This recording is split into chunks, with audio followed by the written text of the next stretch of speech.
All right. Hello, beautiful people. Here to talk about something that's super important, especially around this time of the year with the season, is these viruses that kill.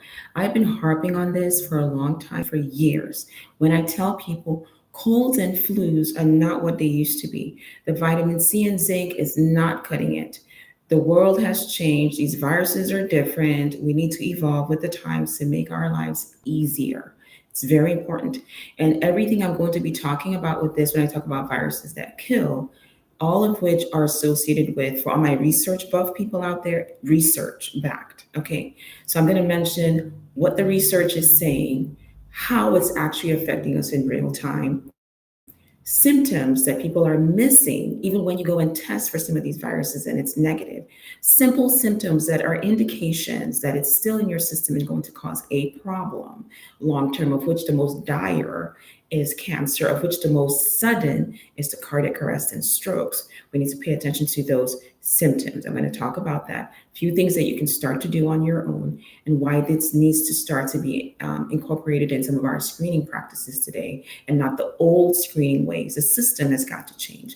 And that's how I work here in my clinic. So, research based with the viruses, colds and flus, not just cold, even the flus is this recent research. And I will insert some of these clips from some of these research papers so that you can see it. But colds and flus being associated now with sudden cardiac arrests and strokes.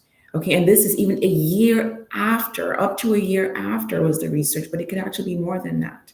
And that's what I mean by vitamin C and zinc is not enough. There are things going on in the background that are really compromising people. All right.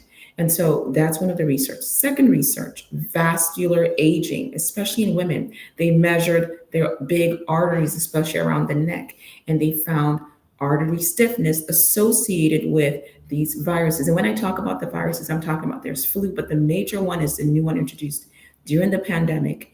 And I'm not going to say the full name so I don't have any issues, but it's CVID. I call it CVID. You know what I mean? CVID. And some of its constituents have been shown to cause this increased large artery stiffness. So think about artery stiffness, vascular aging, and what that means. Poor circulation, blood pressure issues, circulation to your organs, so that organs start to deteriorate faster. And that's why it's been known to be associated with overall accelerated aging. Some people wake up after they've had a small cold and they realize my body doesn't function quite the same anymore.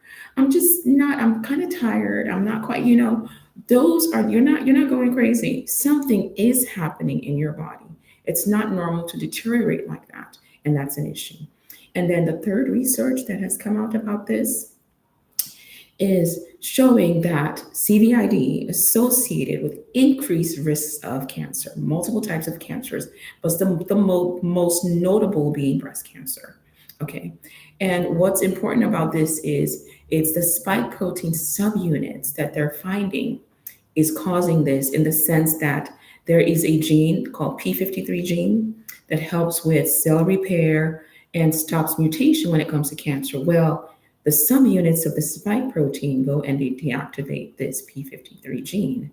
Guess what happens? Then you're increased risk for cancer. And we're seeing a lot of these turbo cancers, is what they're called, showing up. But not only that, the research showed patients already with cancer on different chemo agents, taking chemotherapy, chemotherapeutic agents, afterwards, because of these CVID virus, was also showing that the cancer cells would be more viable. So they make them more resistant to chemotherapy. So ask me why this is not part of our screening tools.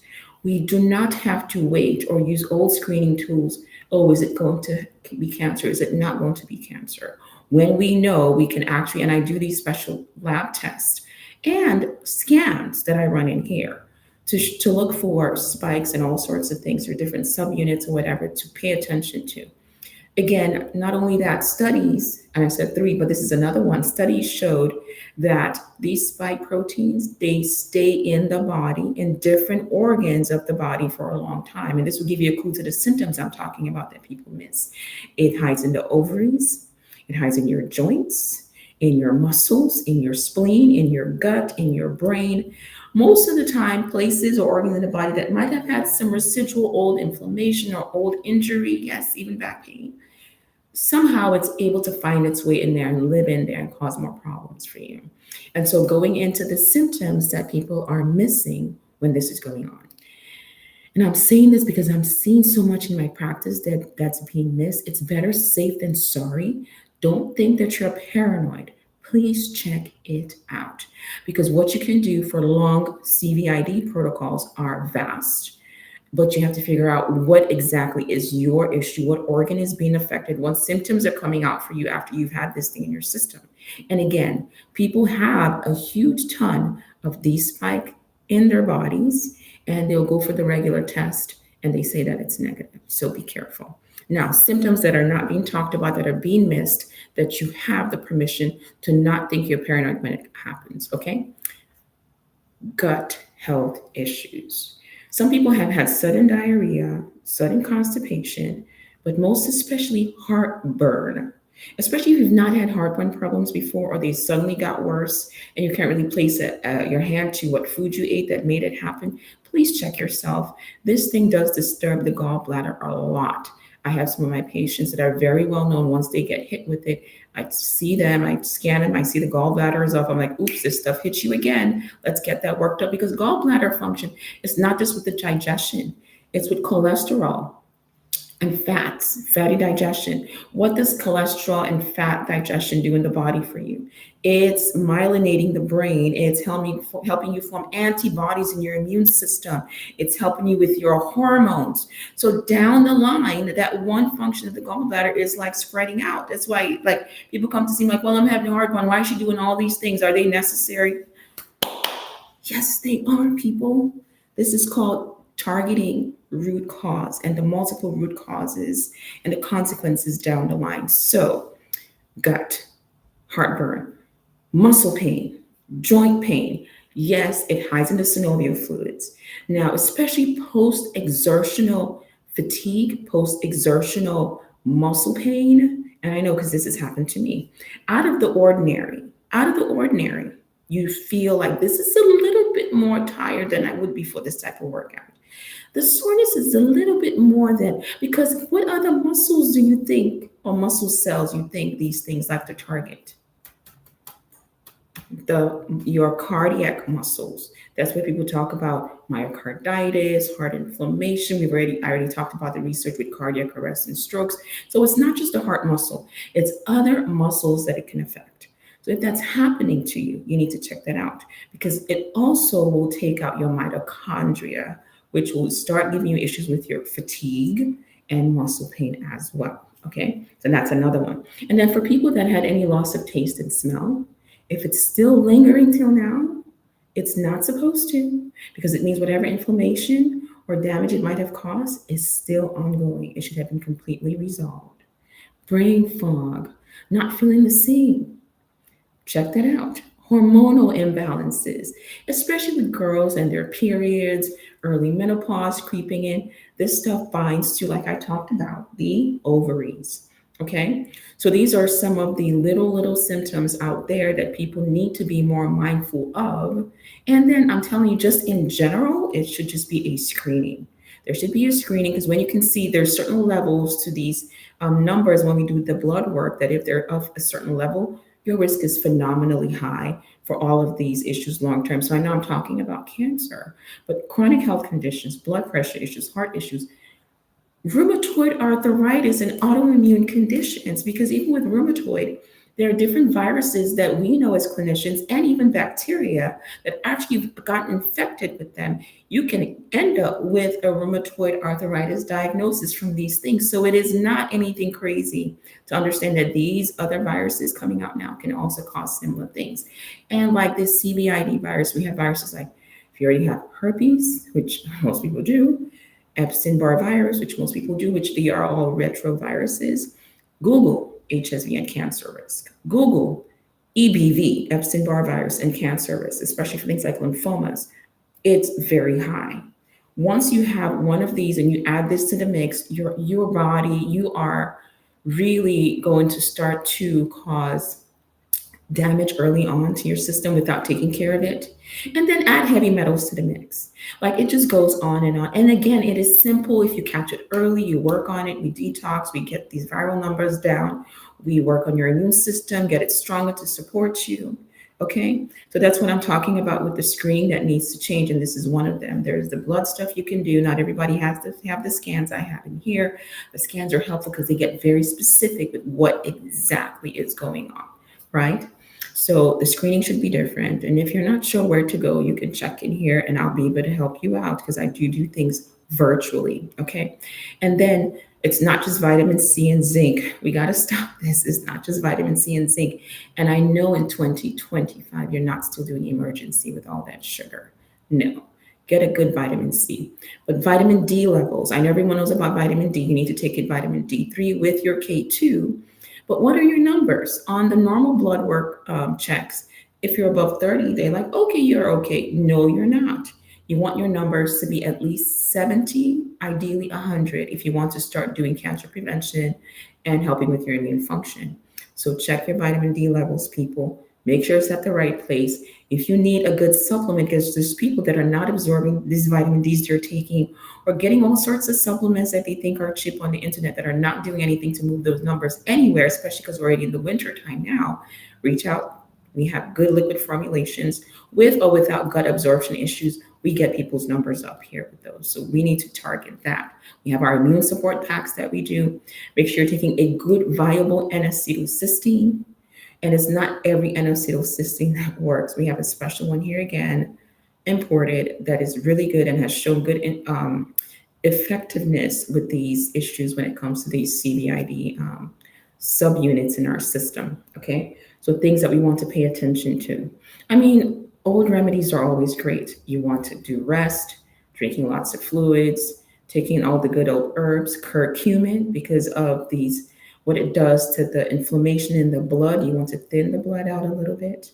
Systemic enzymes. And again, please check with your doctor, but not just any doctor, doctors that are versed in holistic functional medicine before doing any of these things that I'm talking about.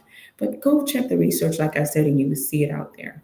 So those are important. Now, you've heard me probably talk about stress and your stress response. If you're doing all this and you're not working on the stress response, you're keeping yourself in a perpetual cycle of healing and feeling better and healing and feeling better. Two, if you're not also targeting specific organs that are suffering from this, and you're thinking, well, let me just work on these COVID subunits that are in my body, that's already another issue. And that's why I started offering this full body reset and detox protocol, because it's not just saying, okay, we're just going to do a general full body detox and reset or a general CVID protocol. It's what organs are affected? What else is in the system that could be increasing your risk? Is it just this virus? Are there other retroviruses? Because I'm telling you, it sounds like a joke. It sounds like a story till it hits you. And I stopped putting out this fear thing with people a while ago. But there's also what people need to tune into, because people are out there tuning into the wrong things when within them we have all these issues that are coming up. Okay? And so these are very important things to pay attention to. And if you know me, you know I'm going to go into the mental and emotional and the spiritual, because your emotions, your stress response, how you respond to people and what's going on in the world will hit your body 10 million times worse, okay, with all of these issues if that's not under control. Someone who has that emotional maturity, the resilience with their stress response might have all of this and they will not have the same problems that someone else who doesn't have that under control will have. That's how big of a deal the mental and emotional patterns are. And then spiritual alignment. That's a whole different ballgame with the energy healing sessions I do. I've literally been in classes with people as a student, me, myself, being the mentor or the one running the classes, running energy healing and bringing in this just wonderful vibrations, and literally have people that were sick come out and be like, what was that? Look, there are entities. These viruses and parasites really are. Whether you want to believe it or not, it's up to you. There's a whole spiritual anatomy. It's not just a physical anatomy to the human body and to the different entities, the viruses and parasites out there in the world. There is a whole anatomy to them. It's a whole different world. So there's different levels to this. But if you know, I'm going to bring up all those levels. Whatever one that you fit into that you need help with, we'll be able to help you with. But let's pay attention to that. These viruses are not benign. Colds are not just vitamin C and zinc. Figure out where you are with these subunits in your system. Check what organs still have damage. Get a full body reset and detox. Move differently in your life. Evolve with the times. Our bodies have changed. The world has changed. The environment is changing. The Wi-Fi and 6G and 5G is even worse. And there are many things to mitigate that now, which I harp on here, that we offer here. Okay? Y'all have a wonderful, blessed day. I hope this makes a difference for you. And again, if you need any guidance, remember EzLivingMD.com, the letter E and the letter Z, livingmd.com. You can go over there, fill out a form, call us 832-263-3229. I offer free 15-minute phone consultations to kind of point you in the right direction, or how it works if you want to see me first. Okay, have a wonderful, blessed day, everyone. Ashe, Ise.